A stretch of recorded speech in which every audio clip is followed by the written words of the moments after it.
Halo teman-teman semua, bagaimana kabar kalian?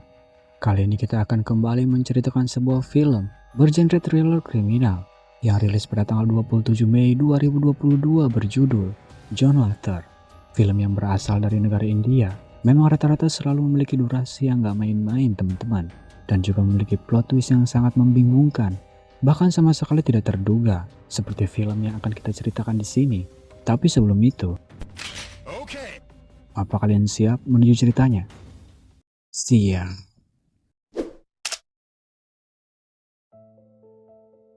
Di awal film kita diperlihatkan sebuah bis dengan penumpang penuh yang akan menuju kota Wanar. Tiba-tiba saja berhenti mendadak karena mengalami sebuah benturan. Sang sopir pun memerintahkan si kondektur untuk memeriksa ban mobil karena dia berpikir kalau bannya pecah. Namun setelah dilihat ternyata ban mobil masih dalam keadaan normal. Lalu salah satu penumpang wanita tiba-tiba saja berteriak dari dalam mobil, yang tentunya membuat mereka bertanya apa yang terjadi.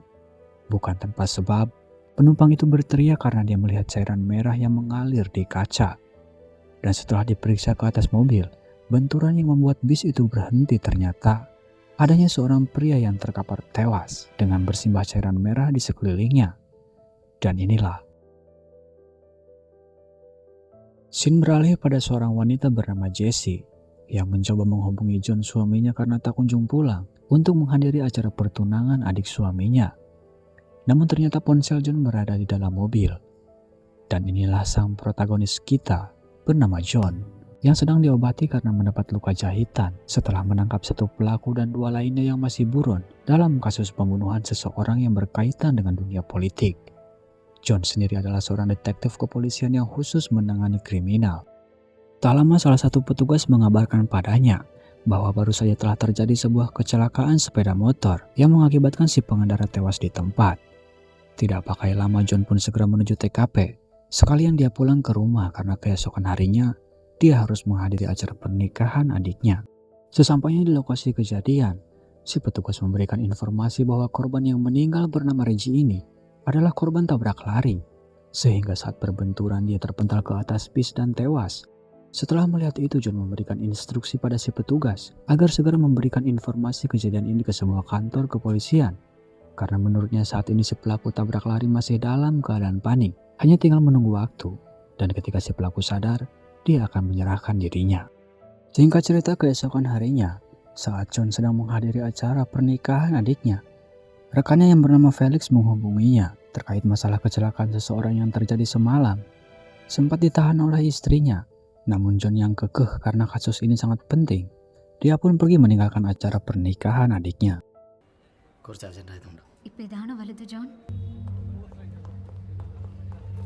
Sesampainya di kantor, Felix kemudian memberikan informasi tambahan dengan menunjukkan rekaman CCTV yang ada di sebuah hotel, bahwa kasus tabrak lari yang menewaskan seseorang bernama Reggie, ternyata masih ada satu orang lagi, yaitu rekannya yang bernama Prakas. Menurut laporan yang diterima, Prakas adalah seorang guru sekolah dan juga pembisnis di bidang perumahan. Namun saat kecelakaan terjadi, Prakas sendiri hilang entah kemana. Informasi ini Felix dapatkan karena istrinya Prakas membuat laporan bahwa suaminya tidak pulang ke rumah. John dan Felix juga memeriksa keadaan motor yang dipakai oleh Prakas dan Reggie pada malam kejadian. Mereka pun menemukan pecahan lampu depan sebuah mobil pickup. Namun kasus ini cukup membingungkan Felix atas temuannya ini. Dia menjelaskan, motor yang dikendarai Prakas dan Reggie satu arah dengan mobil bis. Jika mereka ditabrak oleh mobil yang berlawanan arah, seharusnya mobil itu juga terekam di dalam CCTV yang ada di hotel, karena lokasi kecelakaan tidak jauh dari hotel tersebut. Setelah melihat rincian panggilan terakhir yang terdapat pada ponsel Reggie, John dan Felix mendatangi kediaman si pemilik nomor itu yang bernama Anil, yang ternyata adalah rekan bisnisnya Reggie dan juga Prakas. Alasan Anil menghubungi Reggie karena kacamata korban yang bernama Reggie tertinggal di rumah Anil, dan menurut penjelasan Anil, Reggie mengatakan akan segera mengambilnya kembali, dan setelah itu, Reggie dan Prakas tidak kunjung kembali untuk mengambilnya. Bukannya kasus ini menuju titik terang, tapi malah semakin abu-abu, karena mobil yang menabrak mereka dari lain arah tidak terekam CCTV. Tapi yang pasti, Reggie dan Prakas yang awal mulanya satu arah dengan mobil bis, mereka putar balik untuk mengambil kacamata Reggie yang tertinggal di rumah Anil. Disitulah mereka tertabrak oleh mobil dengan arah yang berlawanan, atau dalam artian adalah mobil yang ada di belakang motor mereka. Dan sayangnya tidak ada CCTV lain yang dapat membuktikan mobil mana yang menabrak Prakas dan Reggie. Setelah menganalisa foto-foto kejadian, John berpikiran kalau mobil yang menabrak Prakas dan Reggie seharusnya melewati mobil bis. Maka dari itu dia meminta Felix untuk menghubungi kondektur bis beserta supir dan seluruh penumpangnya agar mengirimkan foto maupun video guna mencari petunjuk mobil yang menabrak dua orang pada malam itu.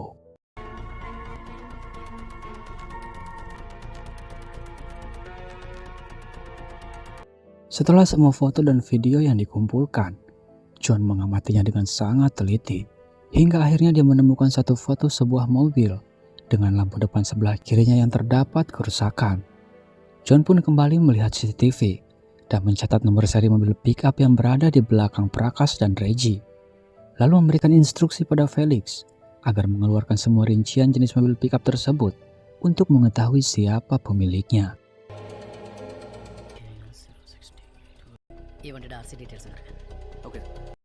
Berkat pelacakan kepolisian, akhirnya ditemukanlah pemilik mobil tersebut yang bernama Vargas. Setelah acara pemakaman selesai, John sedikit berbasa-basi, lalu menggiring percakapannya menuju inti dengan mengatakan bahwa mobil Vargas 2 hari lalu telah mengalami kecelakaan di daerah bernama Munar. Tapi Vargas di sini mengelak dan mengatakan dia berada di rumah pada saat itu. John yang merasa Vargas terlalu menutupi, dia akhirnya langsung menginstruksikan Vargas bahwa Reggie meninggal dan menanyakan di mana keberadaan Prakas yang masih menghilang sampai saat ini. Namun tindakan Vargas yang mencurigakan dan tidak kooperatif, dia akhirnya digiring ke kantor untuk diinterogasi lebih lanjut. Setelah dipukuli oleh Felix, John menunjukkan foto mobilnya yang terekam CCTV, juga kerusakan lampu depan bagian kiri, bahkan setruk pembelanjaan spare part mobilnya. Akhirnya Vargas tidak dapat mengelak lagi dan menceritakan apa yang terjadi sebenarnya.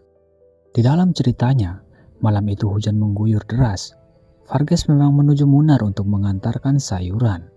Namun tiba-tiba, sebuah motor yang ditumpangi 2 orang menabrak mobilnya, dan hanya 1 orang yang tergeletak di jalan.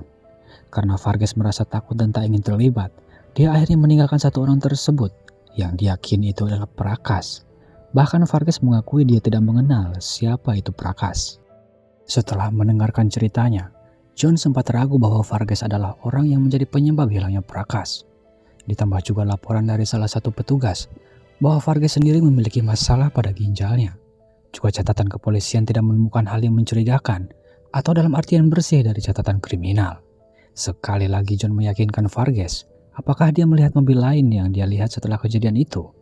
Namun Vargas dengan yakin dia tidak melihat mobil lain setelahnya, baik arah berlawanan maupun di belakangnya.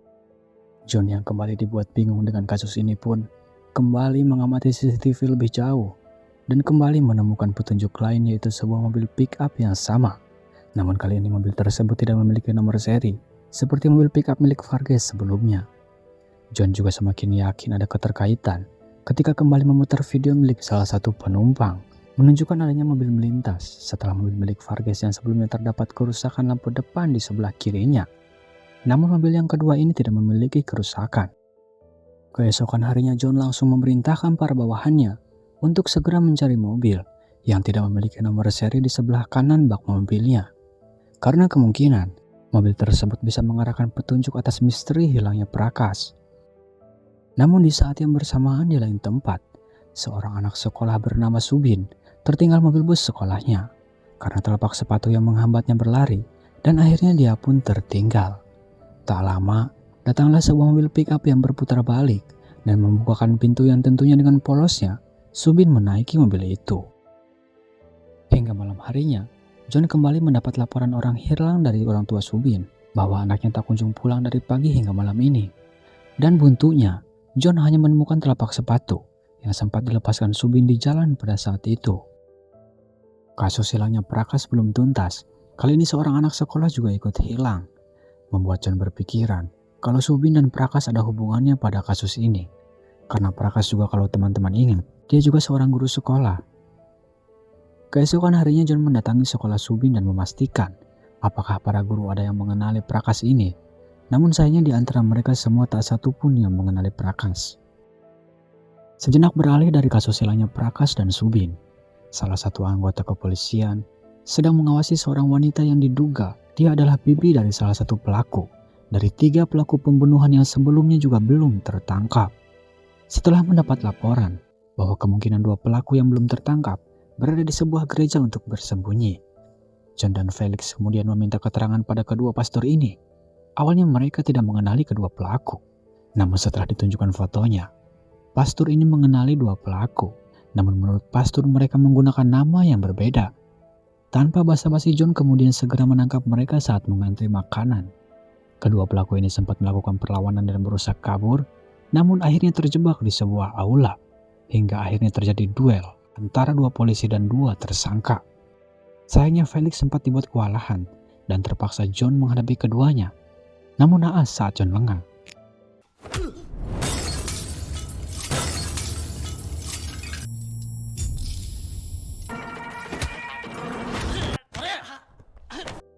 Setelah berhasil menangkap pelaku dan menggiring mereka ke kantor polisi, John sangat emosi untuk membuat kedua pelaku mengaku siapa yang menyuruh mereka. Namun yang terjadi,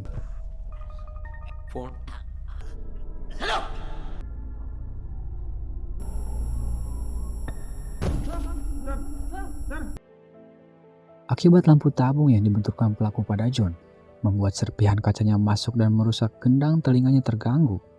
Sehingga telinga kanan John hanya mampu mendengar sekitar 20%. Bagian terburuknya adalah telinga kirinya total tidak mendengar. Mendengar penjelasan dari ayah John, ibu dan istrinya tentu saja sangat bersedih. Karena kejadian itu, John pun terpaksa harus beristirahat di rumah untuk beberapa minggu, sekaligus memulihkan kondisinya. Dengan membeli alat bantu dengar, setidaknya John dapat meningkatkan sedikit kemampuan mendengarnya. Lalu scene beralih di lain tempat, pada seorang wanita gereja yang meminta sedikit sedekah dari rumah ke rumah. Setelah mendapatkan sumbangan, wanita ini kemudian menghampiri salah satu rumah yang dimana rumah tersebut terdapat sebuah mobil yang sepertinya akan kembali terjadi sesuatu pada wanita ini. Dan benar saja, para awak media segera menghadang kepala kepolisian dan langsung membrodol dengan berbagai pertanyaan tentang kasus orang hilang beruntun yang terus terjadi. Apalagi baru saja telah hilang, wanita yang terakhir kita lihat tadi bernama Gita juga dinyatakan hilang. Lalu kepala kepolisian ini langsung memberikan jawaban bahwa dalam 2 minggu kasus ini akan segera terungkap. John yang juga melihat perkembangan kasus ini, tentunya dia tidak akan tinggal diam dan duduk-duduk santai di rumah, kemudian menghadap atasannya untuk membatalkan cuti, karena ini adalah kasus yang harus dia pecahkan. Si atasan sempat ragu apa yang John putuskan, namun akhirnya dia mempercayakan kasus ini untuk John selesaikan. Setelah mendapat izin dari atasannya, John segera mendatangi kantor untuk meminta informasi tentang orang hilang terakhir yang bernama Gita ini pada Felix. Setelah mendapatkan informasinya, John kali ini lebih menekankan agar segera menyebarkan informasi orang hilang ini di berbagai media, baik media cetak maupun sosial media.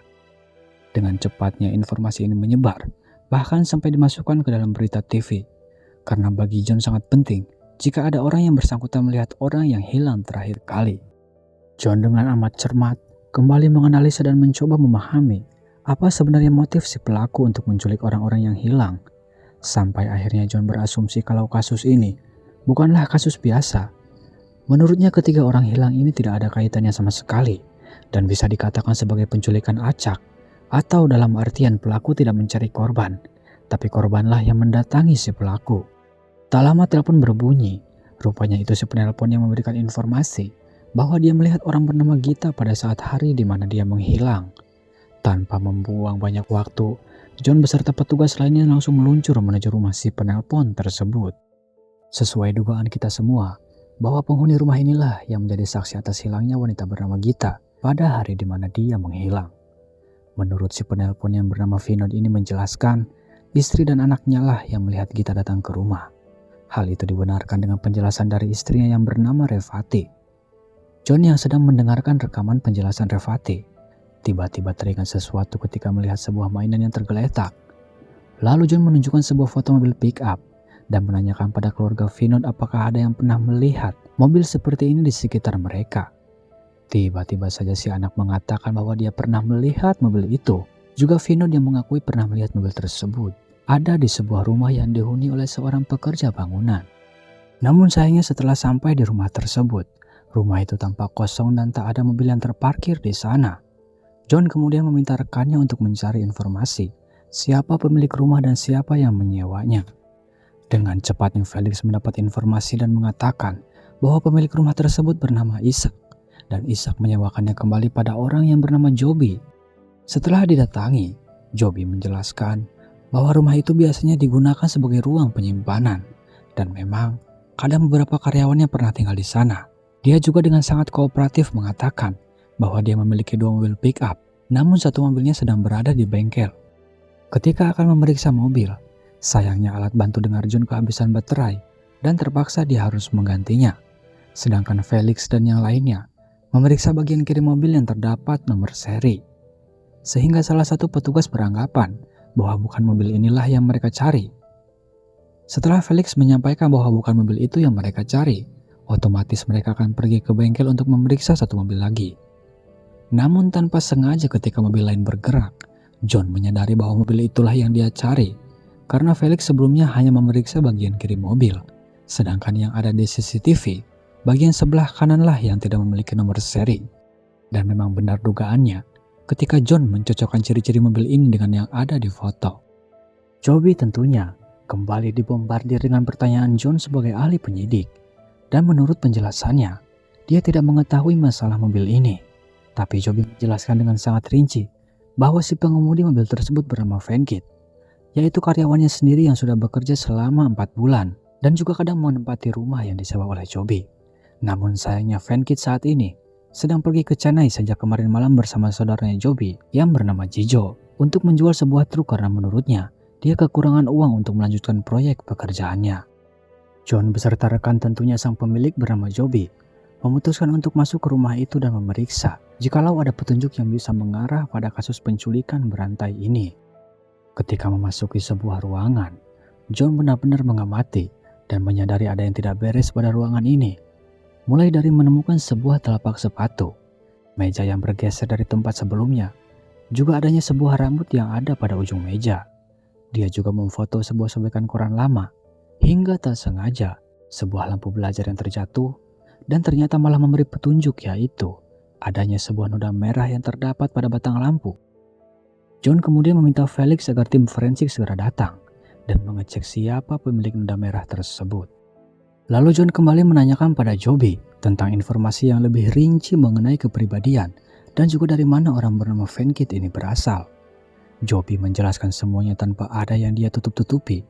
Bahkan dia juga menunjukkan foto seperti apa orang bernama Venkit itu. Namun sepertinya kasus ini, seiring bertambahnya petunjuk, juga semakin melebar ketika Joby menyebutkan orang lain bernama Prasad. Prasad adalah orang yang memperkenalkan Venkit pada Joby untuk bekerja.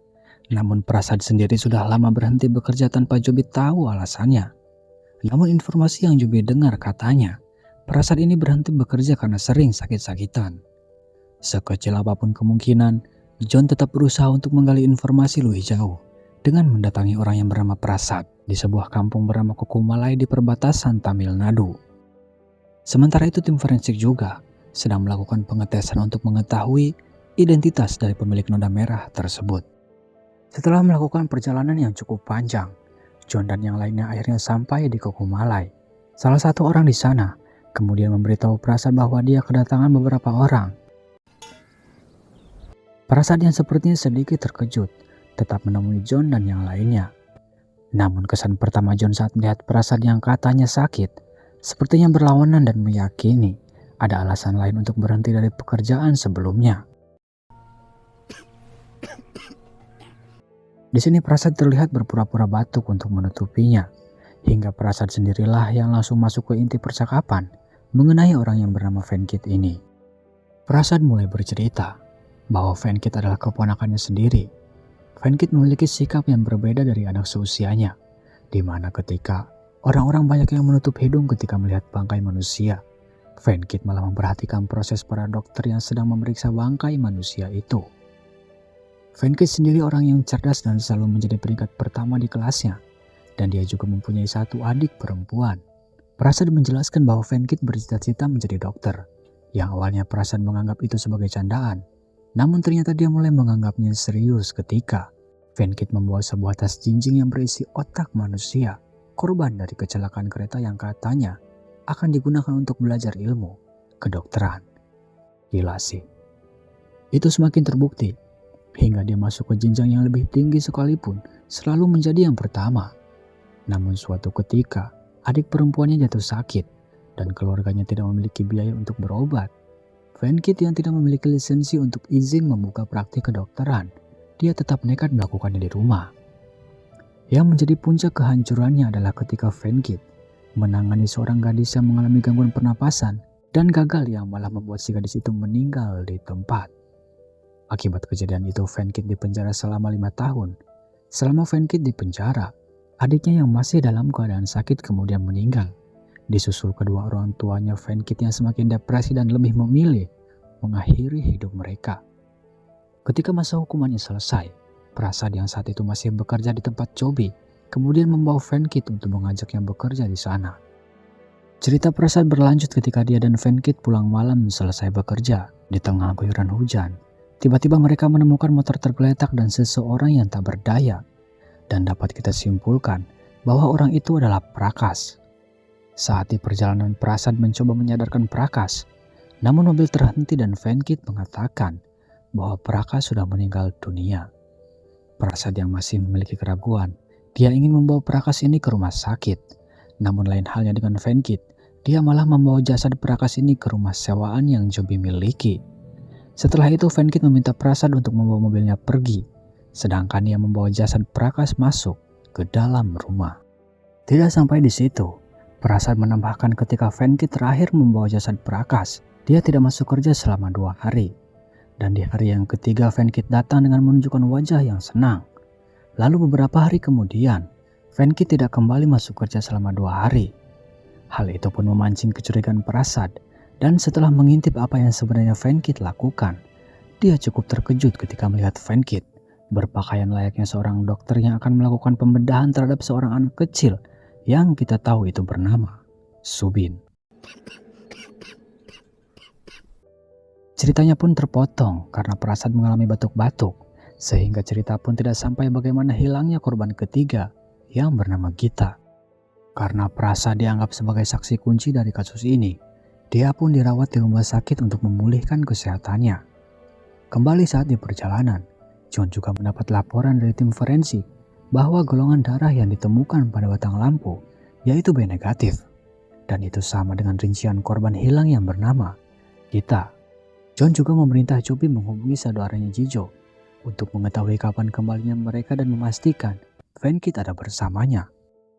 John yang merasa masih ada yang janggal, kemudian kembali mengingat, melihat, dan mendengar rekaman sebelumnya. John juga mengetahui kalau Chobi sedang menunda pengerjaan 3 lubang bornya yang ditutup sementara karena kekurangan air. Kemudian John membandingkan tanggal hilangnya ketiga korban dan tanggal ditutupnya dari ketiga lubang bor tersebut secara berurutan. Dengan insting yang kuat, John segera memerintahkan para petugas untuk menggali ketiga lubang bor tersebut. Dan benar saja, mereka menemukan bungkusan-bungkusan yang berisi potongan dari tubuh para ketiga korban yang hilang. Insting John sebagai penyidik di sini benar-benar tajam, sehingga kita sampai pada kesimpulan bahwa para korban hilang bukan saja hanya hilang, melainkan korban pemutilasian berantai. Orang tua dari Subin, terutama ibunya, yang datang karena diberi kabar pun menangis tak tahan melihat kenyataan anaknya meninggal dengan cara yang sangat sadis. Namun kasus tentu saja belum berakhir. Venkit yang dicurigai sebagai dalang dari semua ini. John memerintahkan bawahannya untuk melacak dan mengunci keberadaan Venkit dan Jijo agar ketika keduanya sampai, polisi bisa langsung mengamankan mereka berdua. Namun tak disangka lagi-lagi hal membingungkan kembali terjadi ketika Felix memberitahu John bahwa nama Venkit tidak termasuk bahkan tidak ada dalam daftar larangan medis. Seolah tak percaya, John langsung melihat semua daftarnya dengan mata kepalanya sendiri. Dan benar saja nama Venkit tidak ada dalam daftar tersebut. John yang sempat kesal dan berpikir apa yang salah dari penyelidikannya sampai saat ini. Dia kemudian membuka kembali lembaran daftar nama-nama itu. Dan ajaibnya John menemukan sebuah nama yaitu Prasad Kumar. Secara otomatis, bahwa cerita yang pernah diceritakan Prasad tentang Venkit secara langsung adalah suatu kebohongan, dan yang Prasad ceritakan sebenarnya adalah cerita dirinya sendiri.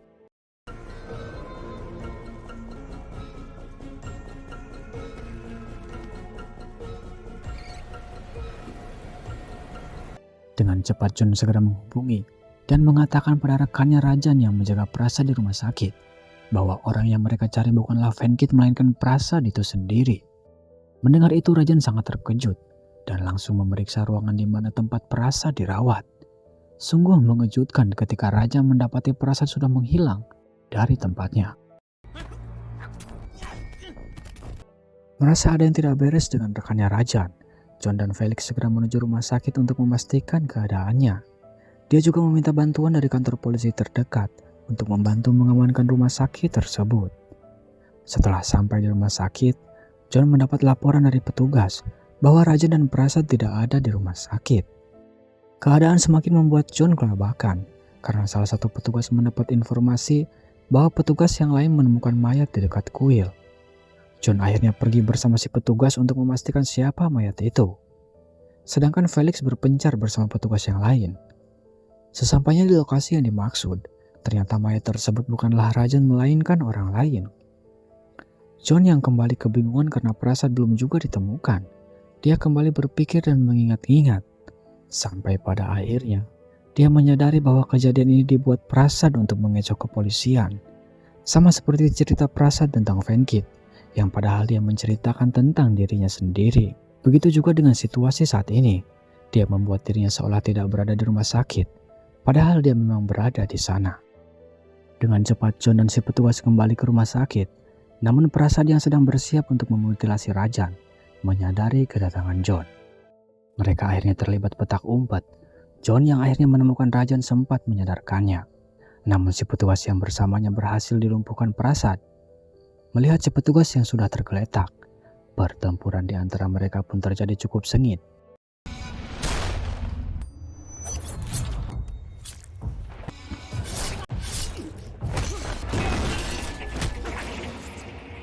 Prasad yang merasa di posisi unggul, mengklaim dirinya telah melakukan penewasan sebanyak 16 orang. Dan melihat John yang terlihat tidak memiliki harapan, dalam beberapa menit akan apa yang dikatakan Prasad adalah sebuah kesalahan besar, karena John masih sanggup menghadapinya dan mengejarnya sampai ke dalam hutan, hingga John benar-benar membuat Prasad.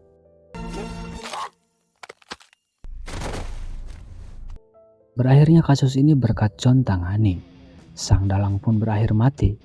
John menorehkan prestasi dan tentunya naik gaji, semakin disayang istri, dan sampai jumpa di lain kali. Dan film pun berakhir.